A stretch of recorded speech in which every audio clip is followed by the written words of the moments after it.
We are continuing our series on the book of Mark, and this time there's a portion in the journey of Jesus that talks about John the Baptist.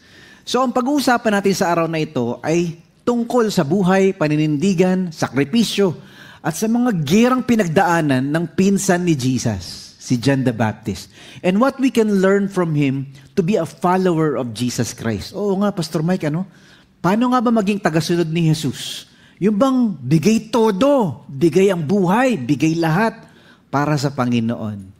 So today we'll talk about this. As Christians, we are being invited to follow Jesus and become a committed disciple by pursuing a life of meekness, a life of courage, a life of holiness, and a life of sacrifice. Manindigan ka para sa Panginoon whether by living for Christ or by dying for Christ. So today we'll talk about 4 beautiful, powerful, important truths on becoming a committed disciple. There are 4 traits of a committed disciple. Number 1, meekness. Kababaang loob. Cast the spotlight on Jesus, not on yourself. Number 2, courage. You confront sin even when people will hate you. Pangatlo, holiness. Commit to God's standard without following the crowd.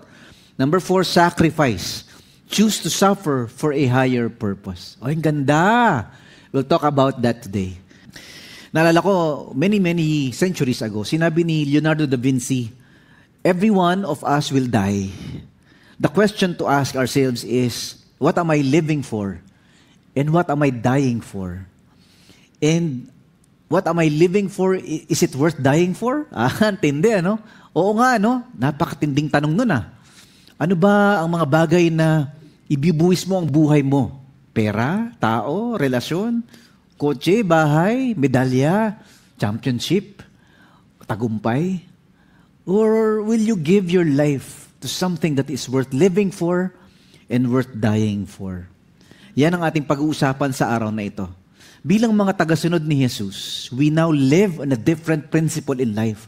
We now understand that our journey is higher than the journey of this world. Meron tayong nakikita na hindi nakikita ng mundo. Merong mga pinaghuhugutan ng lakas, sigla, pag-asa, at saya na hindi kayang ibigay ng pera, ng tao, o mga bagay sa mundong ito. And that is why we are willing to give our lives for something higher and greater, something that is truer and deeper than whatever the world can offer us. So simulan natin. Paano nga ba maging isang committed na follower ni Jesus Christ? Ito ang una na makikita natin sa buhay ni John the Baptist. Number 1, meekness. Cast the spotlight on Jesus, not on yourself. Gawin mong si Jesus ang bida, hindi ikaw. Ibang klase pala ang buhay Kristiyano, ano? Kumbaga, ang sikat na sa sarili mo, ang sikat na sa negosyo mo, ang sikat na sa pamilya mo, ang sikat na sa buhay mo, hindi na ikaw, si Jesus. Dati gusto mo maraming nagla-like, gusto mo maraming followers, gusto mo maraming nagko-comment, gusto mo maraming viewers, gusto mo maraming hanga sa'yo. Pero nung si Jesus na ang ating hari at Panginoon, iba na. This time, we want Jesus to get the glory. This time, we want God to get the honor. Jesus, we want God to get all the worship and adoration. Panginoon, ikaw lang. Ito ang buhay ni John the Baptist. Isang araw kasi, biglang yung mga disciples niya, napansin nila, Sir John the Baptist, yung si Jesus Christ, yung pinsan mo, parang mas marami yung followers niya. Mas marami nagpapapatay sa kanya. Nagdidebate sila, ang gagawin natin? Nako, marami na siyang followers, marami na siyang viewers, marami na siyang fans. Para tayo kumukunti. Ano ba yan? Ang sagot ni John the Baptist, ito, ganda. Sa John chapter 3, sabi niya, John replied, no one can receive anything unless God gives it from heaven. Walang matatanggap ang isang tao except kung binigay yun ng Diyos sa kanya. In other words, parang sinasabi ni John the Baptist, galing naman kay Lord lahat ito. Itong kalakasan ko, itong talino ko, itong ministry ko, itong talent ko, ito lahat galing kay Lord. Hindi naman talaga sa akin ito. Kaya okay lang. Galing naman sa Diyos yan eh. And then he went on, he said, the good news I preach, it comes from God. Tapos bigla niyang sinabi ito, you yourselves know how plainly I told you. I am not the Messiah. Hindi ako ang bida. Hindi ako tagapagligtas. I am only here to prepare the way for Him. He must become greater and greater, and I must become less and less. Alam niyo naman na sinabi ko sa inyo na hindi ako ang Christ, sabi ni John the Baptist. Nauna lang akong ipinadala kaysa sa Kanya. Dapat siya ang itaas at ibababa naman ako. Wow, ang galing! John the Baptist is telling his disciples, huwag kayong masyadong competitive, ha? Huwag kayong masyadong, tayo dapat ang bida at sikat, ha? Kasi, hindi ako ang Christ, hindi ako ang Messiah, hindi ako ang Savior. Siya talaga ang bida. I must decrease, He must increase. He should be greater and greater, and I will become lesser and lesser. Hey, brothers and sisters, that's a good motto in the Christian life, ha? Sa ating paglalakbay. That could be a tagline in our social media. Jesus, He must become greater and greater. I must become lesser and lesser. Yung bang pag napapansin ng mga tao, ang galing mo, ang talino mo, ang tagumpay mo. We give the credit, we give the glory. Panginoon talaga yan eh. Si Jesus talaga nagbago ng buhay ko eh. Kung wala naman ang Diyos, wala ako eh. Wala lahat ito kung wala ang Diyos. Pagka may mga barkada ka lumapit sa'yo, pare, napaka-successful mo. Galing mo naman. Sana all. Sana, how to be you. Grabe. Wow, hats up ako sa'yo. We respond, instead of saying, wala kayo eh. Talagang panapanahon lang yan eh. Grabe pare. Instead of saying that, we say, kung wala si Lord, wala naman talaga lahat ito eh. Thank you kay Lord. Kasi siya talaga ang kumikilos sa buhay ko. Wow! That's what John the Baptist is saying. Hindi talaga ako bida. Si Jesus. So when people come to you and say, pare nakakaingit ang marriage mo. Ang sweet-sweet niyo mag-asawa. Grabe, parang hindi kayo nag-aaway. Hindi halata. Ano ba? Sana ganyan lahat. Sana all. We respond and we say, alam mo, hindi naman kami ganito dati. Kung wala si Jesus, naghiwalay na kami. Kung wala ang Panginoon, wasak ang pamilya ko. Ang gulo ng buhay ko. And that is an invitation for meekness. Yung bang, hindi tayo nagyayabang, hindi tayo umaangkin na tayo lang ang magaling, tayo lang ang matalino, tayo lang ang tagumpay, kundi ang Panginoon. John the Baptist is telling them, ako, MC lang, yun talaga ang groom. Nakakita ba kayo ng kasal? Have you attended a wedding where the MC is putting all the spotlight to himself? Ako, galing ko. Hindi niyo ba nakita yung suot ko? Hindi niyo ba nakita yung sapatos ko? Ang ganda ng buhok ko. Wow! Oh, look to me. Hindi. No MC does that. Instead, the MC gives way to the groom. Ladies and gentlemen, let's welcome. Let's put the spotlight. Let's give our hand. Not to me. To the groom. Ayan. John the Baptist is telling, I am just the host. I am just the MC. I am just the announcer. I'm just the messenger. The real spotlight belongs to Him. So He's telling His disciples, huwag kayong competitive. Dapat nga mas maraming followers niya eh. Dapat nga mas maraming nakikinig sa Kanya eh. Hindi sa akin. I must decrease. He must increase all the more. That is the Christian journey in everything we do. Whether it's your studies, your grades, whether it's your business or your wealth, whether it's your family or your marriage, whether it's your relationships or achievements or your championships or your medals and trophies. Si Lord talaga, bida. Kung wala ang Panginoon, hindi ko kaya. Kung wala si Lord, nako, tapos na ako. So meekness is described in the Christian journey as humility, but it's also described not only of a life of lack of arrogance or denial of arrogance, but it's also a willingness to yield to others. Yung handa ka magparaya at magbigay daan sa iba. That's humility and meekness. And John the Baptist showed that to us. Humility and meekness is also a form of submissiveness. That means it's giving honor to where honor is due. Even when it hurts, even when it overshadows your own spotlight or your own ministry. Ganon din ang sinasabi ng Matthew chapter 3. Tignan niyo to. In those days, John the Baptist came to the Judean wilderness and began preaching. His message was, repent of your sins and turn to God, for the kingdom of heaven is near. He is a voice shouting in the wilderness, "Prepare the way of the Lord's coming. Clear the road for Him." Yon. MC lang talaga, ano? Nung time na yon, dumating si John the Baptist at nagsimulang mag-preach sa desert ng Judea.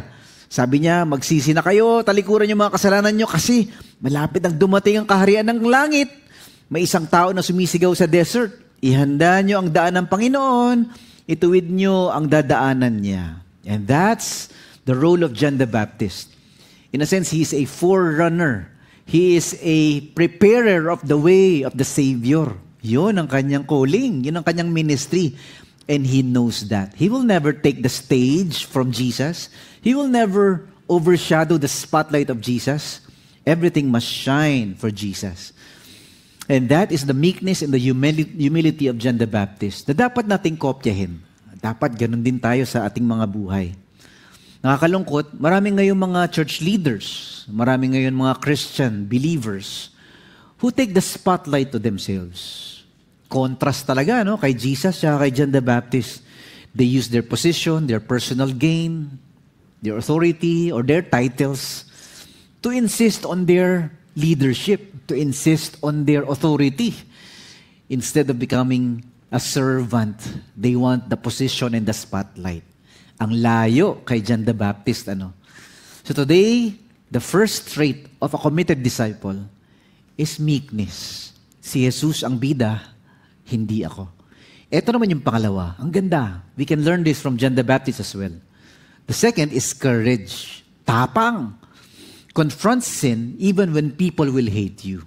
Labanan mo ang lahat ng mali kahit magalit na ang iba. Oh, kaya mo ba yon? That is the path of a John the Baptist. That is the way of a disciple, committed disciple of Jesus Christ. Yung bang kahit pagtawanan ka dahil ginagawa mo yung tama, kahit na i-block ka, i-unfriend ka dahil pinili mo yung totoo, kahit na iwasan ka nila dahil pinili mo si Jesus, okay lang. Ang tawag doon, courage. The courage to confront what is wrong and what is false and what is sinful even when everybody hates you. Tinangan natin, John had been telling Herod, it is against God's law for you to marry your brother's wife. So Herodias bore a grudge against John and wanted to kill him. Mantakin nyo, ano? Gusto siyang patayin sa galit ng asawa ni King Herod. Pinagsabihan kasi ni John the Baptist si Herod na hindi tama na maging asawa niya ang asawa ng kapatid niya. Nagtanim ng galit yung asawa tuloy, si Herodias, kay John the Baptist. Kaya gusto niya itong ipapatay. Matanong ko nga kayo, meron na bang gusto magpapatay sa'yo? Are there people who wanted you dead? Patig ko nga yan. Ano? So this is what's happening here. Si King Herod, one day, brought his wife to his brother's party. So sa party niya, brother Philip niya, si King Philip, also had a wife named Herodias. Doon sa party na yon, medyo nagkaroon ng mga flirtation. Nakita niya, ang ganda pala ng asawa ng kapatid ko. Ang ganda pala ng hipag ko. Make the long story short, after that gathering with his brother's event, they had an affair.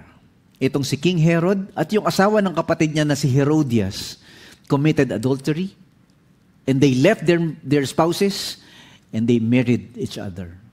Nako, kumalat to ngayon. Nag-viral. Kumalat yung chismis at kwento sa buong Israel. Alam ng lahat ng tao. Ito naman si John the Baptist. Dinidiretso niya. Sa kanyang mga preaching, sa kanyang messages, sa kanyang mga sermon, sinasabi niya, magsisi na kayo. Yung bisyo mo, itigil mo, darating na si Lord. Yung kabit mo, iwan mo. Darating na ang tagapagligtas. The kingdom of God is near. Get your house in order. Fix your heart. Prepare your heart. That's the message of John the Baptist. And then he says, nagbibigay siya ng example. Ito nga si King Herod. Tsaka si Queen Herodias. They committed adultery. Hindi naman dapat pinapakasalan yung asawa ng kapatid mo. Mali! This is wrong. This is evil. This is sinful. Araw-araw ba naman bakbakan ni John the Baptist, si King Herod, tsaka si Herodias. The Bible says, nagtanim ng sama ng loob tong si Queen Herodias. The Bible says, He wanted John the Baptist dead. Problema, favorite ni King Herod, yung podcast ni John the Baptist. Galing. Sabi niya, I like him. He's good. I like him. So, walang gagalaw sa kanya. He will not be harmed. So the queen, Herodias, gusto siya ipapatay, pero ayaw nung hari. So, she's now stressed and anxious. Paano ba? Paano pa papatayin to? So, she's pulling her hair. What? What do I do to make this preacher dead? Yun ang problema ni Queen Herodias. How do you kill someone who is favored by the king? Ayaw ng mister ko eh. Pero gusto kong papatay itong John the Baptist na ito eh. So one day, birthday ni King Herod. May party. All the generals, all the elites, all the influential people are in the palace. Party. Mukbang. Il-Olyukin. So si Queen Herodias, bigla nagkaroon ng idea. Ting! Idea. Eto na. So, she talked to her daughter. Salome was a good dancer. So, she has a teenager daughter na very beautiful. At the same time, very good, sensual dancer. Yung bang kung sumayaw ng at diapati, ang galing! So, kumbaga, live na TikTok dance. Tindi. Nagsuot pa ng maigsi, nagsuot pa ng manipis. Eto ngayon si King Herod, pinapanood niya ngayon yung at diapati. Lumuluwa ang mata. Tumutulo ang lawi. Wow! Galing! Ganda! That's what lust does to you, no? Parang nahuhumaling ka sa kasalanan. And so after the dance, eto na, this is the story. After the dance, King Herod said, alika nga dito, Iha. Ang galing mo naman, ang ganda mo naman. So King Herod said, I'll give you anything you want. Sabihin mo lang sa akin, kahit na sky's the limit. Yabang. And he even said, I will give you half my kingdom if you want. And so itong bata, si Salome, itong dalagitang ito na sumayaw, sige, tatanungin ko si Mami. Pumunta ngayon kay Queen Herodias. Mami, ano daw re-request ko? Anything daw. Ha? Ting, ting, ting, ting. Eto na. May galit itong Herodias. Sabihin mo, gusto kong pagutan ng ulo yung John the Baptist na yan. Pugot ulo, ilagay sa plato. Mami, yun ang request mo? Sure ka? Oo, sure ako. So Salome went to King Herod, I want the head of John the Baptist on a platter. Oh. Whoa. So si King Herod, medyo napasubo siya, parang in front of the guests, in front of the generals and all the elite of Israel. What does he do? Napasubo ka ngayon.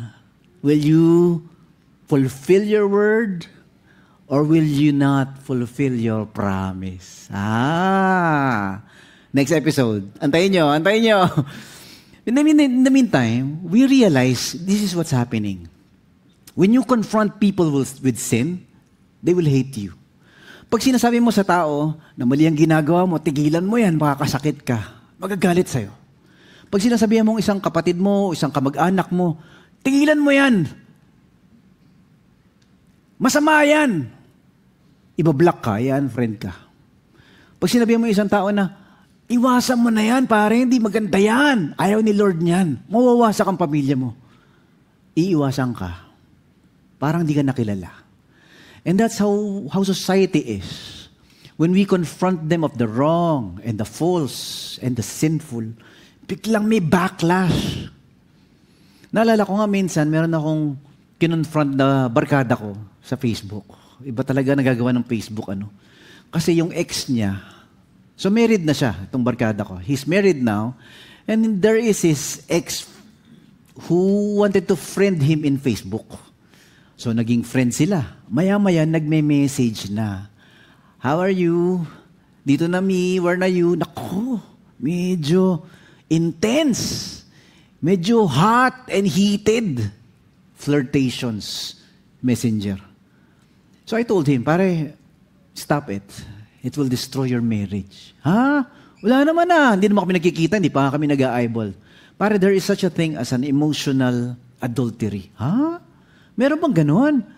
Kung may physical adultery when you go to bed together with someone who is not your spouse, meron ding emotional adultery when you flirt and emotionally, you are now emotionally attracted or connected with someone who is not your spouse. You're committing emotional adultery. Pare, tigilan mo yan. Nagkakasala ka sa asawa mo. Nagkakasala ka sa Panginoon. A few weeks later, this friend of mine unfriended me and blocked me in Facebook. Pwede ba yun? Binlock ka na, in-unfriend ka pa. Lupit ano? Ganun talaga. This is what's happening to John the Baptist here. He's telling what is true. He's telling what is right. He's confronting what is wrong and sinful. But people are hating him, especially Queen Herodias, who wanted him dead. This is the third. Holiness. A trait of a committed disciple is holiness. Commit to God's standard without following the crowd. Kaya si King Herod, he is torn, he is confused. Sundin mo ang kalooban ng Diyos, huwag ang gusto ng mundo. He was confused. Kasi si King Herod is listening to the preachings of John the Baptist. Herod is, kahit di masyado maintindihan, pero gustong-gusto niya yung mga turo ni John the Baptist. Parang konti na lang maniniwala na siya. Konti na lang magiging tagasunod na siya ni Jesus. Pero, he's still in the world and he's still following the appetite of the world. But John the Baptist was noticed by him as holy. Tinangan natin? Herod respected John. And knowing that he was a good and holy man, he protected him. Yun ang problema. May plot twist, Pastor Mike. Sinong susundin ni Herod? Yung misis niya? Yung asawa niya na hindi niya dapat mag-iasawa? O yung puso niya protected him? Herod was greatly disturbed whenever he talked with John, but even so, he liked to listen to him. Gusto niya si John eh. Nirerespeto ni Herod si John the Baptist. Alam kasi ni Herod na mabuting tao at banal si John. Kaya di siya pumapayag na may masamang mangyari dito. Kahit na sobrang nalilito na si Herod sa mga sinasabi ni John, nakikinig pa din siya sa mga sinasabi nito. And so the Bible says John the Baptist was noticed by people, especially by King Herod, as a good man and a holy man. The word used for holy is the word hagios. In Greek, that's set apart. That's what happens to us when we follow Jesus. When you believe in Jesus, you become holy, you become set apart. You do not become holy because you are performing good works or you are doing righteous behavior. You are becoming holy. You become holy. You are set apart because you now belong to Jesus Christ. You are now a property of God. Ibang klase, ano? So, hagios or holiness is actually an identity. You are now belonging to someone that is holy. So holiness is an identity that results to a life transformation in our life. Dahil you are hagios, you are holy, you live according to who you are. Ganda, no? So, kumaga, kung merong 1,000 lapis, isang box ng lapis dyan, magkano ba ang pencil ngayon? How much is a pencil? Maybe, I don't know, maybe 20 pesos, 10 pesos. It's made of wood and lead. Yun, lapis, di ba? Ang mura-mura. But there's one pencil in that box that's worth 10 million pesos. Ha? Paano nangyari yun? Bakit ganon? Kasi yung lapis na yun, yung ginamit ni Jose Rizal nung sinulat niya yung Noli Me Tangere at El Filibustrismo. And that pencil is worth millions. Ang tawag doon, hagios. It's set apart. Wag yan, lapis na yan. Magdodrawing lang ako, ha? Lapis lang to. Wag yan. That's hagios. That's set apart. Hindi mo ba alam ito ginamit ni Rizal nung sinulat niya ang El Filibustrismo? Ha? Wow, pare, ingatan mo naman. Pero pag tinexamine mo, minicroscope mo, pareho lang naman kahoy, lead. It's the same chemical component. Same material, same substance. What does that pencil have that the other pencils do not have? Hagios. Kay Rizal yan, pare. Oh. It's the same with us when we are born again, when we become Christians. In a sea and multitude of millions, billions of people, God sees us, hagios. That's holy, that's holy. Akin yan, akin yan. Set apart. Teka muna, magkakamukha naman tayo eh. Pare-pareho naman tayo eh. Pare-pareho nga tayong nagsisinungaling, tsaka mayayabang, tsaka mga initin ng ulo eh. Pero, akin yan, akin yan. It belongs to someone great. Hagios. You're worth billions. Di ba? In a pile of shoes in a museum, mga sapatos, pare. Pare-pareho naman, mga luma, mga parang ukay-ukay na, parang luma na. Pero one of the shoes, one pair of shoes is worth $10 million. Ha? Ano ba? Patingin nga. Parang pare-pareho naman, may lukot, may punit, merong amoy poop, merong mga bubble gum, merong sira, hindi na maganda, but $10 million.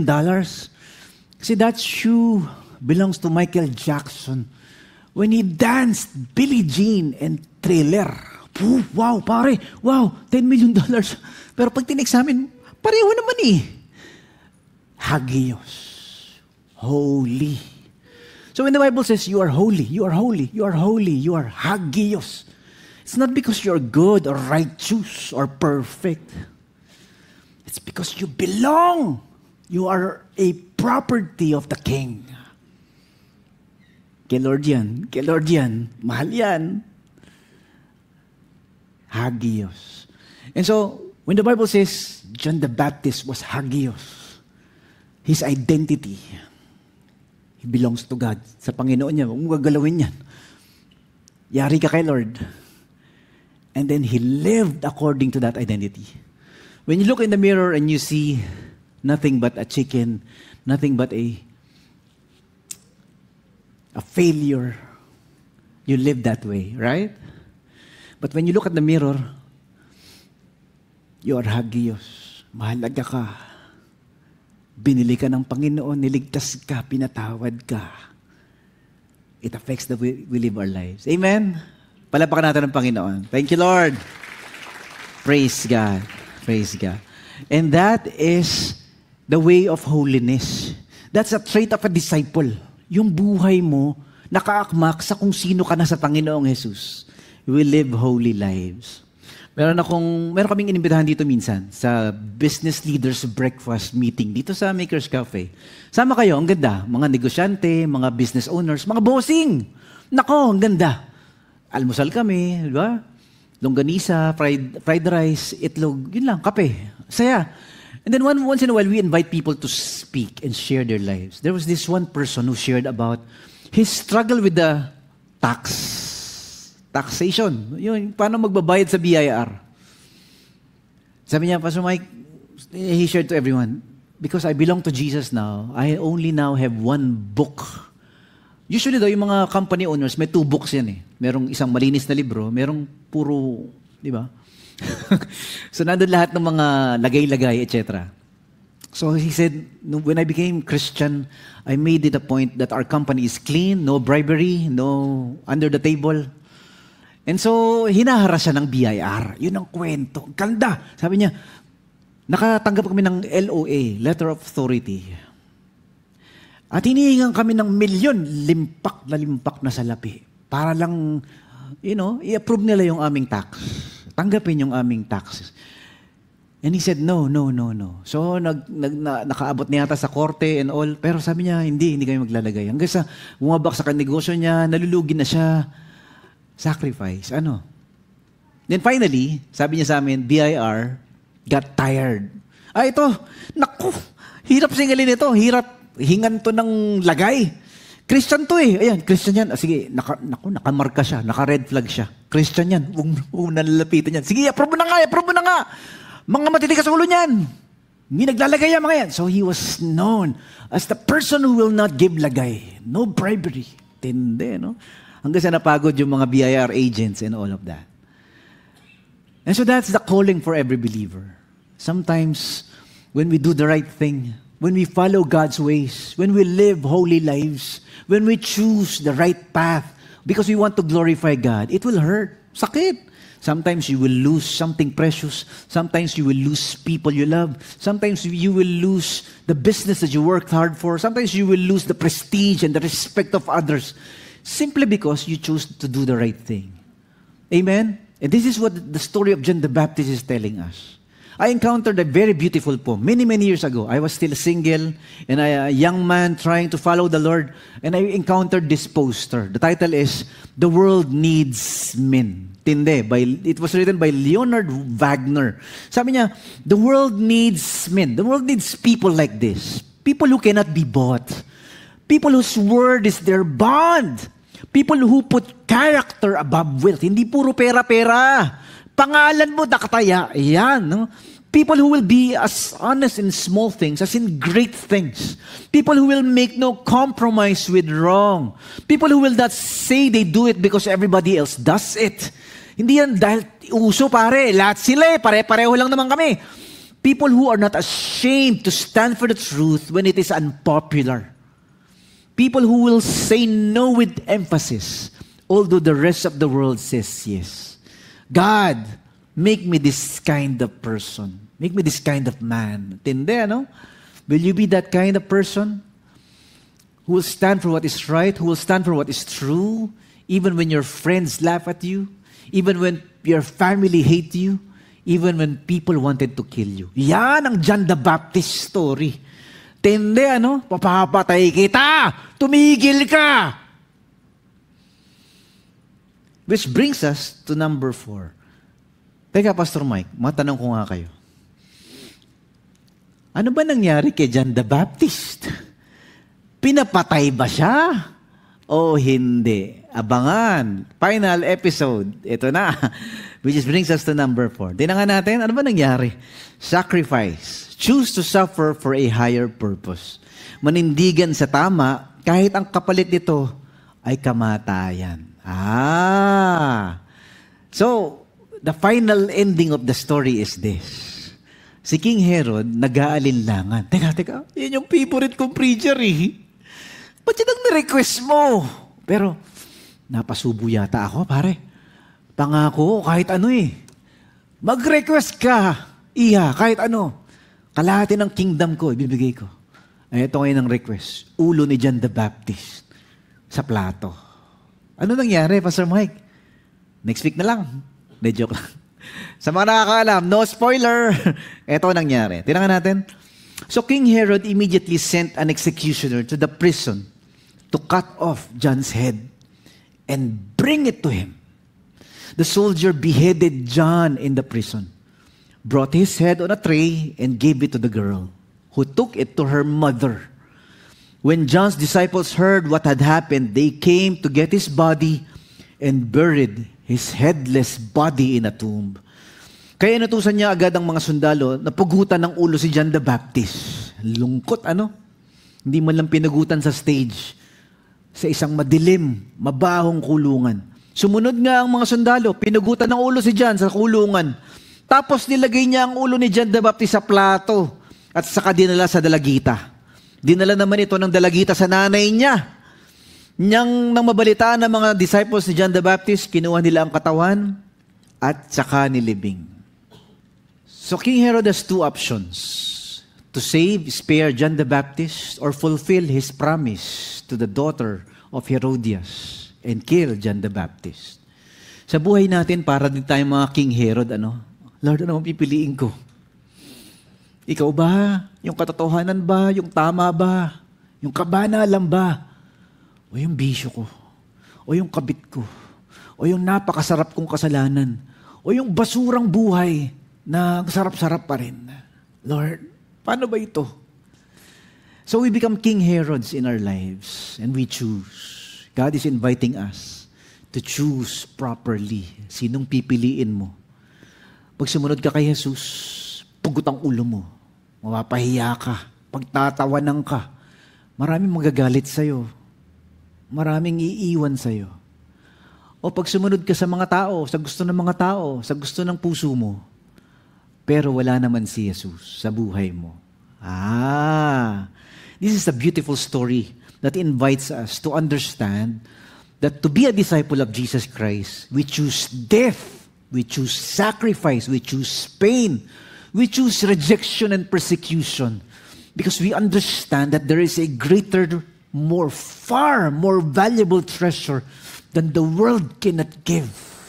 Tindi, Naintindihan to ni John the Baptist.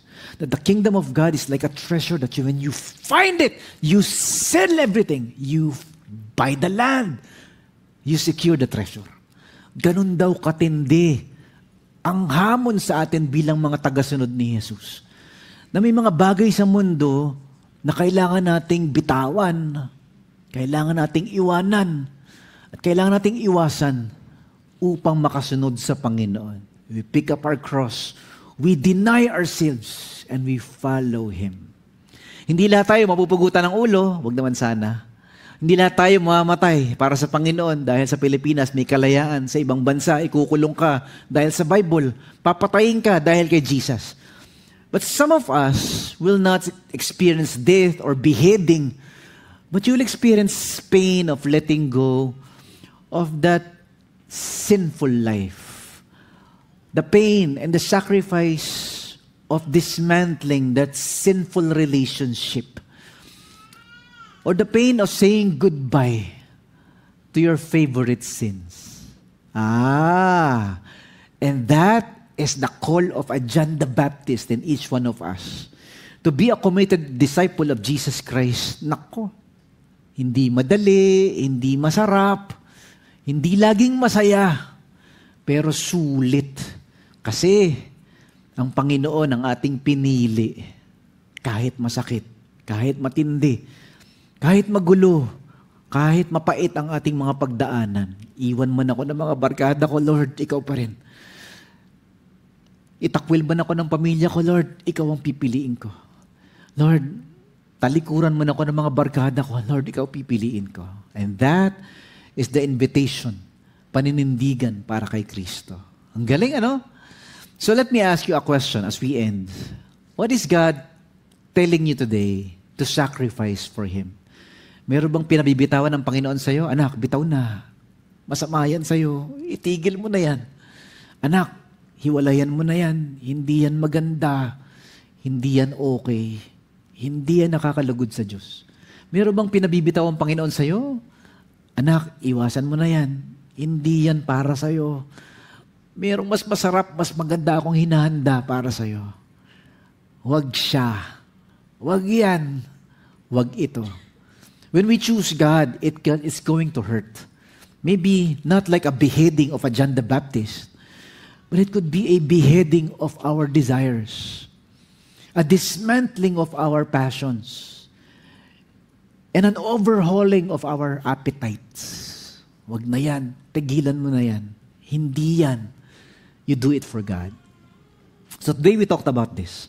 As Christians, we are being invited to follow Jesus and become committed disciples by pursuing a life of meekness, a life of courage, a life of holiness, and a life of sacrifice. Manindigan ka para sa Panginoon, whether by living for Christ or, for some of us, by dying for Christ. Today we talked about 4 powerful, significant, important truths. Tulad ni John the Baptist, these are the 4 traits of a committed disciple. Meekness. Hindi ako ang bida, si Jesus ang bida. Cast the spotlight on Jesus, not on the self. Courage. Confront sin even when people will hate you. Magalit na kayo sa akin, sasabihin ko yung totoo, sasabihin ko yung tama. Holiness. Hagios. Commitment to God's standard without following the crowd. Ako ay binili ng Diyos. Ako ay nasa Diyos na. I belong to Jesus. I will live for Jesus. And then sacrifice. Choose to suffer for a higher purpose. Lord, basta para sa'yo, kahit masakit, ibibigay ko lahat. Amen? Let's all stand. Let us pray. Tayo pong lahat ay manalangin. Panginoon, salamat po sa iyong mensahe sa amin sa araw na ito. Salamat, Panginoon, dahil Ikaw ang tumatawag sa amin, Lord, to live a life of meekness and humility. Na hindi, Panginoon, kami ang bida, kundi si Jesus ang dapat maitaas at maparangalan sa aming mga buhay. Lord, you invite us to live a life of courage, na kahit na mali at makasalanan ang aming hinaharap, kami po ay magiging matapang na sabihin pa rin na hindi ito ang gusto ng Diyos. And Lord, help us to live a life of holiness as well. Lord, meron ka mga pinapabaklas at pinapaiwas sa amin. We say no to things even when it hurts because we want to glorify you and honor you with our lives. And most of all, some of us, Lord, are being called to sacrifice. Lord, to choose to suffer for a higher purpose. To choose to suffer for the greatest and the best, the greatest treasure in our lives. Thank you, Lord. Praise God.